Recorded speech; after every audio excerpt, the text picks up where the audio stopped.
앞이 잘 안 보여 불안해진 운전보다 마음 편히 버스를 이용합니다. 가까운 곳은 걸으며 건강을 키워갑니다. 익숙한 길일수록 천천히 살펴갑니다. 한 번에 가던 길도 먼 길은 쉬어갑니다. 천천히 살펴가는 우리는 대한민국 안전지킴이입니다.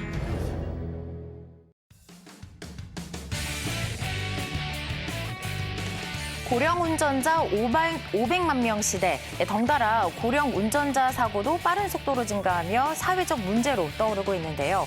고령자의 이동권과 사회의 교통안전을 조화롭게 지켜나갈 수 있는 그 방법은 없을지 용성호 변호사와 함께 짚어보도록 하겠습니다. 변호사님 어서 오십시오. 안녕하십니까? 네, 반갑습니다. 네. 자, 초고령 사회로 접어들면서 고령 운전자 관련 사고가 점점 늘어나고 있습니다. 맞습니다. 그런데 이제 전체 교통사고 건수는 오히려 좀 줄어들고 있는 상태인데 65세 이상의 교통사고 건수는 또 늘고 있다라고 하더라고요. 어떻습니까? 네, 맞습니다. 통계를 살펴보더라도요. 전체 교통사고는 확실히 감소하는 추세입니다. 2015년을 기준으로 했을 때 약 23만 건 정도가 발생을 했는데요. 2020년도에는 20만 건대로 떨어졌고 작년인 2024년에는 19만 6천 건까지 떨어졌습니다. 근데 말씀하신 것처럼 노령 운전자에 의한 사고 건수는 꾸준히 증가하는 추세입니다. 예를 들어서 2005년에는 6천 건에 불과했는데요. 2015년에는 2만 건대까지 증가하더니 작년인 2024년에는 4만 건대까지 증가한 추세를 보이고 있습니다. 네. 그러다 보니까 전체 교통사고 중에서 고령 운전자에 의한 교통사고 비율도 증가하는 추세인데요. 2005년 기준으로 3%가 채 되지 않았었는데 작년을 기준으로는 무려 21%에 육박을 하고 있습니다. 이렇게 고령 운전자에 의한 교통사고가 증가하는 원인은 크게 두 가지를 꼽을 수 있을 것 같아요. 하나는 단순하게 얘기해서 고령 운전자 수가 그만큼 증가했기 때문입니다. 작년으로 기준으로 했을 때 우리나라는 이제 고령 인구가 20%를 돌파했다고 하거든요. 네. 특히나 이제 운전면허를 취득할 수 있는 나이가 18세 이상이다 보니까 18세 이상 인구만을 기준으로 했을 때는 고령 운전자의 수가 전체 약 23%에 육박하고 있습니다. 그만큼 고령 인구가 증가를 하다 보니까 고령 운전자에 의한 교통사고도 증가한다고 좀 볼 수 있을 것 같고요. 두 번째 이유는 아무래도 고령 운전자의 경우에 신체 능력이 조금 저하되는 면도 분명히 있기 때문입니다. 네. 특히나 반응 속도라는 게 좀 이제 주요할 수밖에 없는데 저희가 교통사고에서 법적인 거를 자주 다루다 보면요. 제일 많이 등장하는 게 공주거리라는 개념입니다. 네. 이 공주거리라는 게 뭐냐면요. 운전자가 앞에 있는 장애물을 인식하고 브레이크 페달을 밟기까지 네. 그때까지 걸리는 시간이 총 얼마인가 그리고 그 시간 동안 차량은 얼마나 더 이동을 하는가라는 게 공주거리인데 반응 속도가 느려질수록 공주거리가 길어지고 그만큼 사고 확률이 높아지게 되는 거죠. 그런데 이제 한 연구에 따르면 고령 운전자의 경우에는요. 보통의 경우 일반인에 비해서 0.02초에서 길게는 1초 이상까지도 반응 속도가 느리다고 합니다. 참고로 시속 50km로 주행하는 차량의 경우에 1초만 늦게 브레이크를 밟아도 약 14m가량 더 주행하게 된다고 하기 때문에요. 네. 이런 면들 때문에 확실히 고령 운전자에 의한 사고도 늘어가는 게 아닌가 싶습니다. 그렇군요. 실제로 고령 운전자 사고 소식이 좀 자주 들리는 것 같은데요. 지난해였습니다. 시청역에서 역주행 사고로 많은 분이 또 다치고 사망을 하셨는데 벌써 이제 1년이 지났더라고요. 네, 맞습니다. 말씀하신 것처럼 사실 이제 작년 7월이었죠. 무려 네. 9분이 돌아가시는 시청역 참사가 발생을 했고요. 사실 그때부터 우리 사회에서 고령 운전자에 의한 이런 것들이 정당화될 수 있는가 또 어떤 좀 약간 제한을 두어야 되는 것 아닌가라는 것들이 사회적 화두가 되었습니다. 그런데 이제 그런 사고들은 최근까지도 계속 이어지고 있습니다. 올해 7월 2일이죠. 대관령 휴게소에서 80대 운전자가 몰던 차량이 휴게소의 음식점으로 돌진을 해가지고요. 식당 안에 있던 16분이 이제 다친 사례가 있고요. 또 불과 얼마 전인 7월 13일에도 부산 다대표 해변공원 앞에서 네. 노령 운전자가 운전하던 차량에 의해서 어린아이가 다쳐서 사망하는 사고가 발생했습니다. 문제는 경찰 조사를 진행을 할 때요. 경찰 조사에서 물어보니까 내가 가속 페달을 잘못 밟은 것 같다라고 진술한 것들이 있어가지고요. 네. 더 많은 안타까움을 자아내고 있습니다. 네. 자, 이번에는요, 사례를 통해서 고령 운전자 사고 관련 법적인 쟁점들 살펴보도록 하겠습니다. 신호 대기 중이던 80대 운전자 A씨. 차량이 갑자기 돌진하며 횡단보도를 건너던 보행자 2명을 들이받았는데요. A씨는 브레이크를 밟았는데 차가 말을 듣지 않았다며 급발진을 주장하고 있습니다. 어떻게 입증할 수 있을까요? 자, 변호사님, 요즘 급발진을 주장하는 사고가 참 자주 발생하는 것 같습니다. 그런데 이런 경우에는 차량이 결함이 있다, 이것을 이제 입증을 해야 되는데 쉽지 않을 것 같거든요. 네, 맞습니다. 어떤가요? 네, 실제로 입증하는 게 쉽지도 않고요. 무엇보다 그 입증해야 되는 책임이 운전자 본인에게 있습니다. 민사소송에서 입증 책임이라는 걸 먼저 말씀드리자면 우리나라 법원은 민사소송에서 입증 책임은 어떠한 권리를 주장하는 사람에게 있다라고 보고 있습니다. 네. 그러니까 운전자가 내 과실이 아니라 차량에 결함이 있어서 급발진을 했고 그래서 사고가 난 겁니다 라고 주장을 할 거면 차량에 결함이 있다는 걸 운전자가 직접 입증을 해야 된다는 문제점이 있습니다.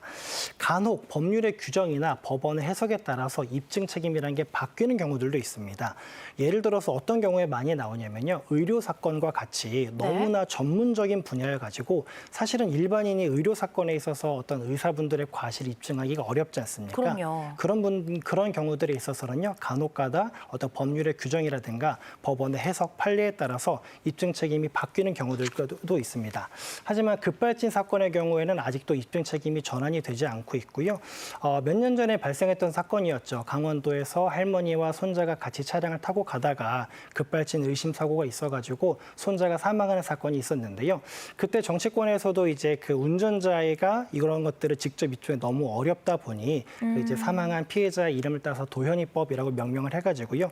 급발진 사고에 있어서 입증 책임을 전환하는, 그러니까 운전자가 차량의 결함을 입증하는 게 아니라 반대로 제조사가 차량의 결함이 없었다라는 걸 입증하도록 입증 책임을 전환하는 법을 실제로 발의하기도 했었는데요. 이제 그것이 국회를 통과하지 못하고 폐기되었습니다. 그랬군요. 운전자가 입증을 해야 된다면 참 쉽지 않을 것 같은데 자동차의 결함을 어떻게 입증을 할 수 있을까요?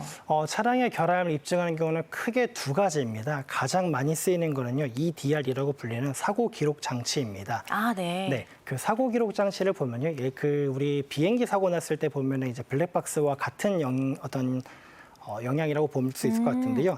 거기에 보면은 일단은 가속 페달을 밟았는지 브레이크 페달을 밟았는지 이런 것들에 대해서 네. 충분히 나와 있기 때문에요.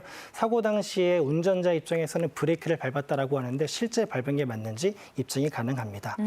예전에는요, 그 소유권, 그러니까 차량의 소유권 자체는 차량 소유자에게 있지만 문제는 그 EDR을 볼 수 있는 권리는 지적재산권이라고 해서 제조사에게 있다고 봤습니다. 아, 네. 그래서 제조사가 아무리 운전자가 급발진 주장을 해도요, 그런 것들을 공개하지 않았었는데요. 법이 개정이 돼가지고요. 자동차관리법에 따라서 이제는 운전자도 그런 것들을 충분히 받아볼 수 있습니다.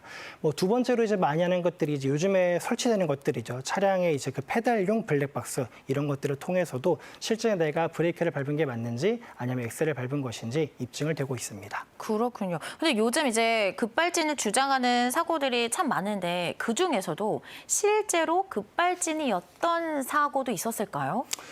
일단은 정답부터 말씀드리자면 실제 우리나라에서 급발진으로 인정된 사례는 아직까지 단 한 건도 없습니다. 단 한 건도요? 네, 맞습니다.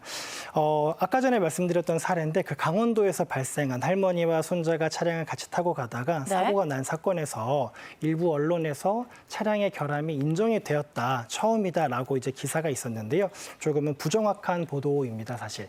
왜 그러냐면요. 이런 사고는 크게 두 가지를 생각을 해야 되는데요. 형사적인 면과 민사적인 면을 생각을 해봐야 됩니다. 네. 우리가 운전을 하고 가다가요, 사고가 발생을 해서 사람이 다치거나 사망을 하게 되면 형사적으로 운전자가 처벌을 받고요. 그리고 민사적으로도 책임을 지게 되는데 이 형사 사건에 있어서는 입증 책임이 누구한테 있냐면요. 운전자가 아니라 검사에게 있습니다. 아, 정말요? 그러니까 운전자가 차량의 결함을 직접 입증하지 않아도 검사가 운전자의 과실이나 실수, 어떤 조작 오류들을 입증을 해야 되는데 거기까지 입증해내지 못한다라고 한다면 무죄 판결이 충분히 나올 수 있습니다. 일각에서는 이런 걸 두고 법원이 급발진을 주장하는 운전자의 주장을 받아들였다라고 얘기를 하기도 하는데요. 실제 법원 입장에서는 그렇습니다.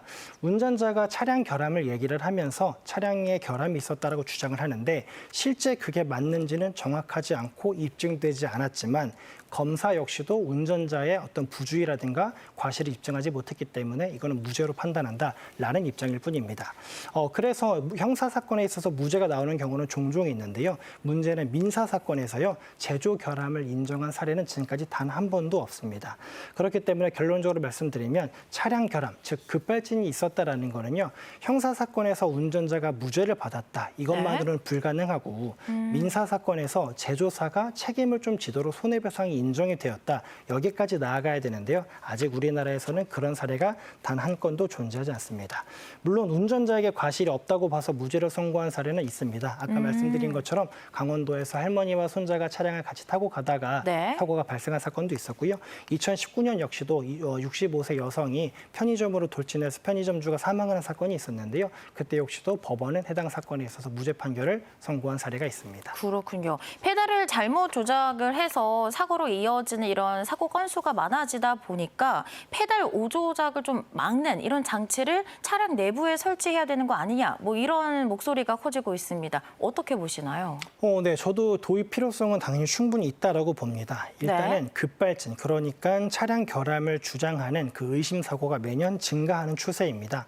2020년에 45건에 불과했는데요. 2024년에는 133건으로 크게 증가를 했습니다. 네. 물리적으로 보이는 건수 자체는 상당히 작아 보일 수 있는데요. 이게 문제는 그냥 실제 사고 건수가 아니고요. 급발진이 의심돼서 국립과학수사연구원이 감정한 건수 기준이기 때문에 실제 급발진 의심 사고 건수는 더 많을 것으로 예상이 되고요. 무엇보다 그 증가 추세가 굉장히 급격하게 증가하고 있다는 점에서 급발진 의심 사고가 매년 증가하고 있다고 보면 될 것 같습니다. 그런데 급발진 의심 사고의 경우에요. 거의 대부분의 경우에는 사실은 운전자의 페달 오조작이 원인인 경우가 많습니다. 실제로 국과수에서 급발진 의심 사고, 그 EDR 아까 말씀드린 사고 기록 장치 있지 않습니까? 네네. 조사를 해보면 전체 조사한 감정한 건 중에서 약 한 88%, 그러니까 90% 정도가 되겠죠. 그 정도가 실제로는 운전자가 페달을 잘못 조작했다라고 네. 이렇게 결과가 나온 게 있습니다. 그렇기 때문에 페달 오조작 방지 장치를 도입하는 건 상당히 유의미할 것 같고요.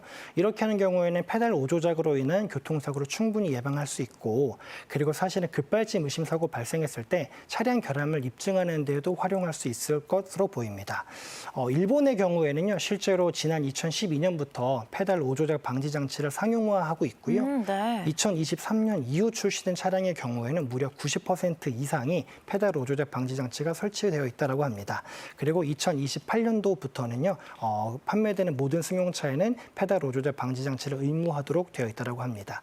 우리나라의 경우에도 그런 기준을 좀 조입을 하고 있습니다. 아직 의무화하거나 하지는 않았는데요. 올해부터 신차 평가를 할 때 페달 오조작 방지 장치가 부착이 되어 있으면요, 가점을 주도록 되었다고 하고요. 우리나라 역시도 점진적으로 이런 오조작 방지 장치를 의무화해 나가겠다라는 입장을 보이고 있습니다. 그래도 바뀌고 있네요. 네, 맞습니다. 네, 자 이번에는요 사례를 통해 고령 운전자 사고 시 책임이 누구에게 발생하는지 살펴보도록 하겠습니다. 1년 전 치매 진단을 받은 B 씨는 교차로에서 신호를 무시하고 운전하다 차량 석 대를 들이받는 사고를 냈는데요. 가족들은 B 씨가 운전하지 않겠다고 약속을 했는데 몰래 차를 몰았다며 답답해하고 있는 상황입니다. 이런 경우 누가 책임을 지는 걸까요? 자, 변호사님, 먼저 궁금한 게 운전면허를 따기 위해서는 일정 나이가 필요하잖아요. 네. 그런데 이제 반대로 운전대를 놓아야 하는 그런 나이도 혹시 있을까요? 일단은 우리나라 법상으로 운전면허를 반납해야 되는 나이가 명확히 존재하진 않습니다. 네. 도로교통법상 18세 이상이 되면 면허를 취득할 수 있는데요. 그 이후에 특정 나이가 되면 더 이상 운전을 못한다라는 제한이 있지는 않고요. 다만 정기 적성검사 주기를 단축하는 방향으로 제도가 운영이 되고 있습니다. 우리나라의 경우 65세 미만 운전자의 경우에는요, 통상 10년마다 정기 적성검사를 받아야 되는데요. 65세 이상이 되면요, 그 주기가 5년으로 줄어들고요. 75세 이상이 되면 주기가 3년으로 줄어듭니다. 그리고 75세 이상이 되면요, 주기도 줄어들 뿐만 아니라 치매 검사와 같은 인지능력 검사를 받아야 되고요. 교통안전교육도 의무적으로 이수를 해야 됩니다.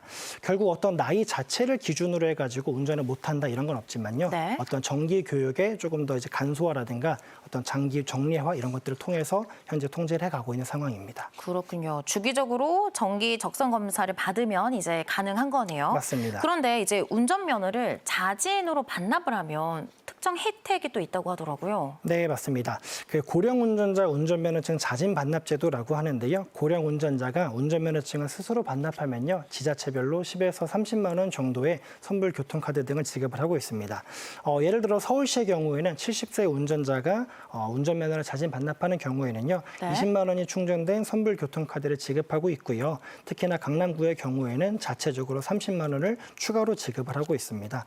이런 것들을 통해서 결국은 고령 운전자로 하여금 대중교통을 이용하도록 유도하고 있다라고 보면 될 것 같습니다.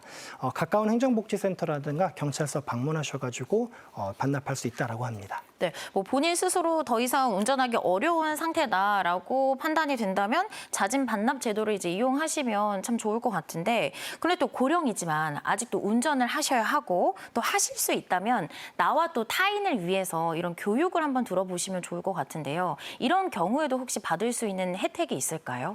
네, 맞습니다. 일단은 교육 말씀 주셨는데요. 아까 그 도로교통공단에서 진행하고 있는 고령 운전자 교통안전 교육이라는 게 있습니다. 그 75세 이상인 분들은 정기 적성 검사를 하면서 이 교육을 필수적으로 받아야 되는데, 75세 미만이신 분들, 그러니까 65세 이상, 75세 미만의 고령 운전자분들은요, 의무 사항은 아니지만 이런 교통 교육을 받으실 수 있고요. 실제로 그런 것들을 받을 때 도로교통공단에서 운영하는 홈페이지에 들어가 보면요, 75세 이상이어서 의무 교육 대상인지 아니면 65세 이상, 75세 미만이어서 권장 대상인지 이런 것들을 조금 구분해서 교육을 받을 수 있습니다. 그리고 65세 이상, 75세 미만인 분들은요, 이런 교육을 받았을 때 어떤 그 자동차 보험을 가입할 때요, 전체 보험료의 3에서 5% 정도 할인을 해주는 등 실제 여러 가지 혜택도 제공을 하고 있습니다. 그렇군요. 안전도 챙기고 보험료도 이제 절감을 받을 수 있다고 하니 네. 일석이조 효과인 것 같은데, 이제 다시 본론으로 좀 돌아와서 보면 앞선 사례의 경우에는 운전자가 이제 치매에 걸린 상태였거든요. 그런데 이제 진단받은 지 1년밖에 안 됐다라고 하니 아직 뭐 갱신 시점 아니었을 것 같은데, 이런 경우 이렇게 사고가 났을 때 책임은 누가 지는 게 맞는 걸까요? 일단은 두 가지를 좀 나눠서 봐야 될 것 같아요. 운전자 본인에게 책임이 있느냐와 그리고 그 운전자, 치매 노인을 보호하고 감독하고 있는 가족에게도 책임을 물을 수 있느냐, 좀 두 가지로 봐야 될 것 같습니다. 정리해서 말씀드리자면 운전자는 책임을 질 가능성이 아주 높고요. 그 가족은 책임을 지지 않을 가능성이 아주 큽니다. 치매를 진단을 받았는데도요. 네, 맞습니다. 거기에 대해서 먼저 설명을 드리자면요. 우리나라 민법은 제한 능력자라는 개념을 사용하고 있습니다. 그 제한 능력자가 뭐냐면요, 내가 어떠한 행위를 할 때 그게 가져올 법적인 효과라든가 불이익 이런 것들을 충분히 인식할 수 없는 그런 판단 능력이 결여된 사람들을 의미합니다. 예를 들어서 미성년자가 좀 여기에 속하는데요. 그리고 치매 노인 역시도 방금 말씀드린 제한 능력자에 속합니다. 이런 제한 능력자의 불법 행위에 대해서, 그러니까 잘못한 행위에 대해서 손해배상 책임을 질 것인가에 대해서는요, 법원이 어떻게 얘기를 하고 있냐면요, 책임 능력이라는 게 있는 경우에는 책임을 물을 수 있다고 하고 있습니다. 네. 제한 능력과 책임 능력이라는 되게 어려운 용어들이 많이 나오는데, 결국 법원은 이렇게 얘기를 하고 있습니다. 자기 행위의 책임을 변별할 수 있는 능력만 있으면, 그러니까 자기가 지금 하고 있는 행위가 위법하고 불법적인 것이어가지고 다른 사람으로부터 법률상 비난을 받을 만한 행위다라는 걸 인식할 수 있는 상태에서 운전을 하다가 사고가 났다고 한다면 책임을 져야 한다라고 보고 있습니다. 네. 우리나라 법원은 대략 한 14살 정도의 인지 수준이 있다라고 하면은 책임 능력이 있다라고 보고 있는데요. 치매 노인의 경우에는 따라서 책임이 무조건 인정되는 것도 무조건 부정되는 것도 아닙니다. 결국 책임 능력이 있는 것인가, 치매의 정도가 어떤가 살펴봐야 될 것 같은데, 일반적으로는 그 치매라고 아무리 치매 노인이라고 하더라도요, 운전을 할 정도의 인지 능력이 있다라고 한다면요, 책임 능력이 인정될 가능성이 아주 높다라고 보시면 될 것 같습니다. 다음이 이제 좀 문제가 되는 게 치매 노인의 가족의 책임 문제예요, 사실은요. 네. 사실 이제 일본에서 이게 먼저 문제가 됐었는데 우리나라 역시도 이제 문제가 될 소지가 상당히 큽니다. 민법상으로는 제755조라는 게 좀 적용이 되는데, 755조의 법 규정을 보면 이렇게 규정이 되어 있습니다. 다른 사람에게 손해를 가한 사람이, 그러니까 치매 운전자가 네. 다른 법률 규정에 의해서 책임이 없는 경우에는 그를 감독할 법정 의무 있는 사람이요, 그 책임을 대신 지도록 되어 있습니다. 일본에서도 실제로 말씀드린 것처럼 소송이 있었는데요. 1심과 2심에서는요, 치매 운전자의 가족이 책임을 질 필요가 있다라고 판단이 나왔는데, 우리나라 대법원격이라고 볼 수 있는 이제 최고재판소에서 대해서는요, 그 가족이 책임질 필요가 없다라고 결론이 나왔습니다. 우리나라 법 체계가 일본과 상당히 좀 유사한 면이 많거든요. 그래서 실제 판례의 결론도 동일한 경우들이 가는 경우가 많기 때문에 우리나라에도 동일한 소송이 제기가 된다고 한다면 역시나 동일하게 가족에게는 책임을 물을 수 없다라고 볼 가능성이 큰데, 법리적으로 살펴보면 아까 전에 그 민법 755조 보면 네. 감독할 법정 의무가 있는 자라는 얘기를 썼잖아요. 결국은 그 치매 노인을 감독할 만한 법정 의무가 있는 사람이 책임을 진다고 보셔야 될 것 같은데, 문제는 아무리 치매 노인의 가족이라고 하더라도요, 그 치매 노인을 감독할 법적인 의무가 있는 것은 아니라 단순한 도의적인 의무에 불과하기 때문에 가족에게까지 책임이 인정되지는 않을 것으로 보입니다. 그런데 이렇게 고령 운전자가 증가하는 건 비단 우리나라만의 문제는 아닐 것 같거든요. 다른 나라도 이 부분에 대한 고민이 굉장히 클 것 같은데요. 해외에서는 고령 운전자를 어떻게 관리를 하고 있는지 좀 궁금합니다. 네, 일단은 공통적으로 고령 운전자의 면허 갱신 주기를 단축하고 있고요. 네. 의료 검증이라든가 조건부 면허를 활용하는 사례가 되게 많습니다. 제가 확인한 바에 따르면 특정 나이에 이르렀다고 해서 이 나이부터는 운전을 아예 못한다라고 제한하는 나라는 없는 것으로 알고 있습니다. 가장 가까운 일본의 경우에만 보더라도요, 비상제동 장치가 설치된 차량에 그것만 한정해서 면허를 발급하는 경우들도 있고요. 또한 이제 75세 이상의 경우에는요, 일정 교통법규 위반한 경력이 있는 사람은요, 운전자의 경우 인지기능 검사와 더불어서 실차 주행평가, 그러니까 실제 운전을 주행하면서 옆에서 바라보는 그 평가를 하도록 하고 있습니다. 미국의 경우에는 대부분의 주에서 말씀드린 것처럼 면허 갱신 주기 단축과 그리고 제한 면허 제도라는 게 운영이 되고 있습니다. 예를 들어서 캘리포니아주 같은 경우는요, 70세 이상 운전자의 경우에는요, 운전 능력에 따라서 거주지 주변에서만 운전을 할 수 있도록 제한을 하고 있고요. 그리고 네. 일리노이주의 경우에는 고령일수록 면허 유효 기간을 짧게 하거나 아니면 운전 가능 시간대를 제한하는 등 한정 면허를 운영하고 있습니다. 뉴질랜드도 좀 동일하게 운영이 되고 있는데 75세 이후에는요, 면허를 갱신할 때마다 어떤 의사의 운전면허용 진단서를 필수적으로 받고 있습니다. 그래서 의사가 판단을 했을 때 이 운전자는 특정 시간에만 운전을 해야 된다. 예를 들어서 저녁이 될수록 야간에 잘 안 보일 수도 있지 않습니까? 네. 주간에만 운전을 해야 된다라든가 아니면 익숙한 집 근처, 주거지 근처에서만은 운전을 해야 된다라고 한다면 그런 진단서를 발급을 할 수 있고, 그 진단서에 따라서 시간과 공간이 좀 제한된 운전면허를 발급을 받을 수 있습니다. 그렇군요. 고령 운전자 사고가 이제 늘어나면서 관련 대책도 마련되어야 할 필요성도 이제 점점 커지고 있는 것 같습니다. 근데 이제 또 나이를 기준으로 한 이런 획일적인 대책은 자칫 이 고령 운전자의 이런 이동권이나 직업의 이런 자유를 좀 침해할 수 있는 소지도 어느 정도 있어 보이거든요. 고령 운전자의 이런 이동권, 또 모두의 안전이 상호 조화를 좀 이루어야 할 것 같다라는 생각이 드는데 변호사님은 어떻게 보시나요? 네, 맞습니다. 사실 대중교통이 굉장히 잘 갖추어져 있는 수도권의 경우에는 고령 운전자가 운전을 하지 않아도 대중교통을 통해서 이동하는 게 가능한데, 네. 도서 산간 지방의 경우에는 사실 자차가 아니면 장을 보러 가도 갈 수 없는 그런 경우도 굉장히 많이 있거든요. 쉽지 않죠. 네, 그래서 특정 연령대에 도달했다고 해서 운전 그 자체를 어떤 제한하거나 박탈하는 것은 적절치는 않아 보이고요. 결국은 개개인의 운전 능력에 따라서 면허의 조건을 붙이는, 다른 나라에서 시행하고 있는 한정 면허 제도를 운영하는 게 좋지 않을까 싶습니다. 그래서 인지 능력이라든가 건강 상태에 따라서 시간대를 제한한다든가 혹은 뭐 지역을 제한하는 식으로 한정 면허를, 조건부 면허를 운영하는 게 어떨까 싶고요. 사실은 법조계에서는 이런 사태에 대해서는요, 어떤 기술의 도움을 받는 방법도 상당히 있다라고 봅니다. 네. 아까 전에 그 말씀드렸던 페달 오조작 방지 장치 있지 않습니까? 네. 그런 것들의 도움을 받을 수 있을 것 같고요. 무엇보다 장기적으로는 자율주행 자동차라든가 안전 보조 기술의 발전도 어떤 그 노령 운전자의 어떤 문제라든가 사고 위험들을 낮출 수 있는 어떤 요인이 되지 않을까 보고 있습니다. 네. 자, 고령자의 경우 운전은 물론 보행 시에도 각별한 주의가 필요한데요. 어떤 점들을 유의해야 할지 영상을 통해 확인해 봅니다. 우리 할아버지는요, 40년 경력의 베테랑 운전자예요. 그런데 운전할 때는 정말 초보 운전처럼 조심해요. 출발 전 운전 경로를 미리 확인하고요. 천천히 출발하고 규정 속도를 꼭 준수해요. 밤에는 안전을 위해 운전하지 않고요. 장거리는 대중교통을 이용한대요. 저를 엄청 좋아하는 우리 할머니는요, 다 좋대요. 먹을 거 사달라고 해도 다 사줘요. 그런데 무단횡단은 절대로 안 된대요. 횡단보도를 건널 때는 한 발 물러서서 기다리고요. 항상 좌우를 살피며 건너요. 그리고 신호등이 깜빡거릴 땐 절대 건너지 않아요.